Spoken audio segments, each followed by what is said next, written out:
Maurizio Sarri, nuovo allenatore della Juventus, ha parlato così di Cristiano Ronaldo. È un'escalation anche sotto questo punto di vista, è chiaro, perché poi nel corso degli ultimi anni mi sono trovato a allenare giocatori forti, giocatori molto forti nel Chelsea e qui si va a livello superiore, non è un giocatore sopra quello molto forte, ma si va al top mondiale.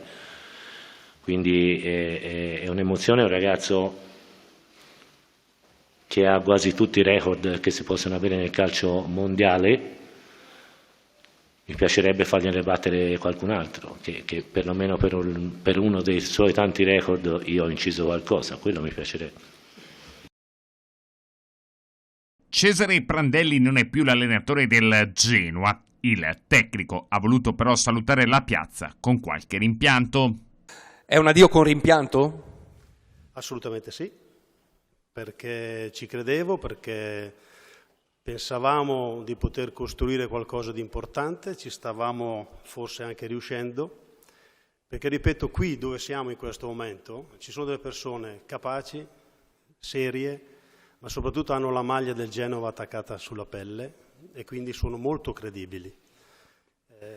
L'idea era proprio di compattare un gruppo di persone capaci di affrontare tante difficoltà come il calcio ti porta ad affrontare, ma in una maniera coesa, in una maniera forte, condividere un progetto, condividere la gestione, eccetera, eccetera. Quindi sì, il rimpianto c'è. Ma guarda, diciamo che nel calcio tante volte basta un episodio, l'episodio forse più importante è stato il rigore che abbiamo avuto con la Roma al 93esimo, se avessimo fatto gol ci saremmo salvati a 3 giornate dalla fine e probabilmente sarebbe scritta un'altra avventura.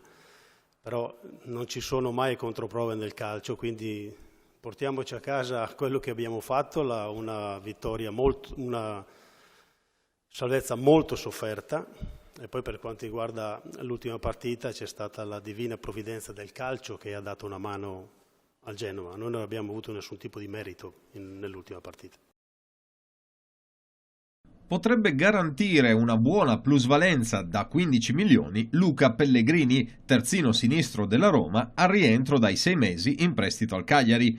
Con questi fondi la società giallorossa potrebbe quindi perfezionare il risanamento finanziario entro il 30 giugno. Autentico prodotto del vivaio, Pellegrini nella sua esperienza con il club sardo ha mostrato grandi doti tecniche, tanto da essere associato in passato a club come Juventus e Paris Saint-Germain e conquistarsi un posto nelle nazionali Under 20 e Under 21. Attualmente sul giocatore sarebbero diversi gli interessamenti da parte sia di squadre italiane che straniere e qualora dovesse arrivare una valida proposta aggiungerebbe liquidità preziosa alla Roma, evitandole ulteriori problemi dall'UEFA.